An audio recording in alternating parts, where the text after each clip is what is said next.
اردو کور کے معزز دوستوں، برصغیر میں مغل سلطنت کا آفتاب تقریباً 450 سال تک آب و تاب کے ساتھ چمکتا رہا۔ سن 1526 میں یہاں جس سلطنت کی بنیاد رکھی گئی تھی اس کا اختتام 1857 میں ہوا۔ صدیوں پر محیط مغلیہ دور کے بے شمار واقعات تاریخی اعتبار سے نہایت اہمیت کے حامل اور قابل ذکر ہیں۔ مغلیہ دور میں علم و فنون میں یگانہ اور بے مثال شخصیات کے علاوہ کئی جید علماء اور برگزیدہ ہستیوں نے جنم لیا اور روحانیت کی وہ شمعیں روشن ہوئیں جو آج بھی اس راستے کو منور کیے ہوئے ہیں۔ مغل دور میں خوفناک اور خون ریز جنگیں بھی ہوئیں اور شاہکار و لازوال تعمیرات بھی جو آج عجائبات عالم میں شامل ہیں۔ فنون لطیفہ کے مختلف شعبوں میں نہایت قابل اور باصلاحیت لوگ بھی سامنے آئے جن کے فن پارے اور تخلیقات کے نمونے آج بھی لوگوں کو ورطہ حیرت میں ڈال دیتے ہیں۔ غرض مغل دور بے شمار تاریخی واقعات اور افسانوں سے مزین ہے، مگر انارکلی اور شہزادہ سلیم کے عشق کی داستان کو لازوال شہرت نصیب ہوئی۔ اس فسانے میں وہ تمام لوازمات موجود ہیں جو کسی کو بھی متاثر کر سکتے ہیں۔ حسن کی رہنائیاں، عشق کی بے خودی اور ان محبت کرنے والوں کے راستے میں حائل ظالم سماج جو ہمیشہ سے ہی اس خطے کے لوگوں کے لیے باعث کشش رہا ہے۔ انارکلی اور شہزادہ سلیم کی محبت کے فسانے کو لازوال شہرت بخشنے میں سب سے زیادہ کردار اس موضوع پر بنائی گئی فلموں اور ڈراموں کا ہے۔ اس افسانے کو 8 فلموں اور کئی بار ڈرامائی تشکیل کے بعد ٹی وی اور سٹیج پر پیش کیا گیا۔ اس ڈرامے کی خوش قسمتی کہ اسے امتیاز علی تاج جیسے مصنف کا قلم نصیب ہوا۔ امتیاز علی تاج کی تخلیقی قوت نے اس میں ایسا رنگ بھرا کہ اس کی تاریخی حیثیت کہیں پس منظر میں گم ہو گئی۔ ناظرین گرامی، اس نے عوام میں ایسی مقبولیت حاصل کی کہ لوگوں نے اسے حقیقت تسلیم کر لیا۔ ڈرامے کی مقبولیت کے ساتھ ایک نہ ختم ہونے والے تنازع اور بحث کا آغاز ہوا جو آج تک جاری ہے۔ اس افسانے پر تاریخ دانوں اور عوام کی رائے بالکل مختلف ہے۔ سچ یا جھوٹ، مگر آج انارکلی ایک طرح سے عوامی تاریخ بن چکی ہے۔ خود امتیاز علی تاج نے بھی اس کی تاریخی حیثیت پر شکوک و شبہات کا اظہار کیا ہے۔ انہوں نے کبھی اسے تاریخ سمجھا نہ بیان کیا۔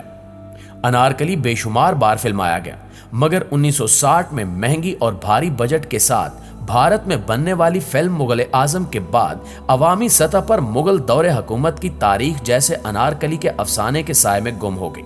فلم میں اس کہانی کو اس انداز میں پیش کیا گیا کہ انگریزوں کا گھڑا ہوا افسانہ حقیقت میں ڈھل گیا۔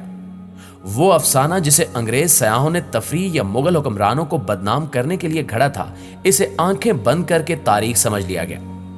ویسے اس افسانے کی تاریخی گواہی کسی بھی دور میں میسر نہیں آ سکی، حتیٰ کہ اکبر نامہ اور تزک جہانگیری میں بھی انارکلی کا ذکر موجود نہیں ہے۔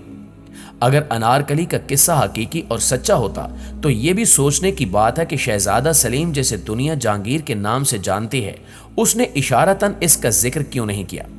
حالانکہ افسانے کی روح سے یہ جہانگیر اور اکبر کی زندگی کا عام ترین واقعہ سمجھا جا سکتا ہے۔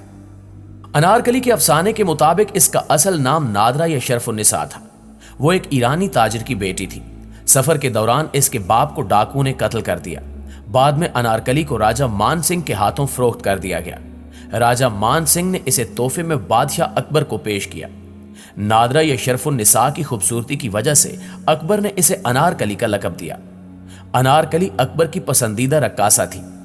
حیرت انگیز امر یہ ہے کہ انارکلی کی خاطر اکبر اعظم اور شہزادہ سلیم میں جنگیں تک ہوئی، مگر اس دور میں مورخین نے اس کا ذکر تک نہیں کیا۔ اس دور کے غیر درباری اور عام اہل قلم یا مورخین بھی اس واقعے پر خاموش ہیں اور شاہی محل کے ان 2 عام ترین کرداروں کا تذکرہ کرنا گوارا نہیں کیا۔ انارکلی کا ذکر سب سے پہلے ایک انگریز سیاح ولیم فینچ نے 1611 میں کیا۔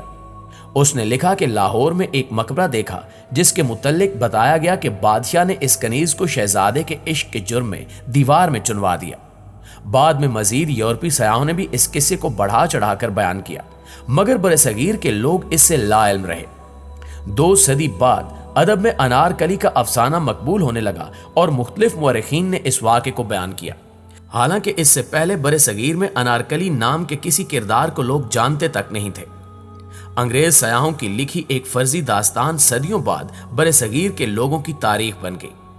اب سوال یہ ہے کہ اگر انارکلی افسانہ ہے تو لاہور میں موجود مقبرہ کس کا ہے اور اسے انارکلی کا مقبرہ کیوں کہا جاتا ہے؟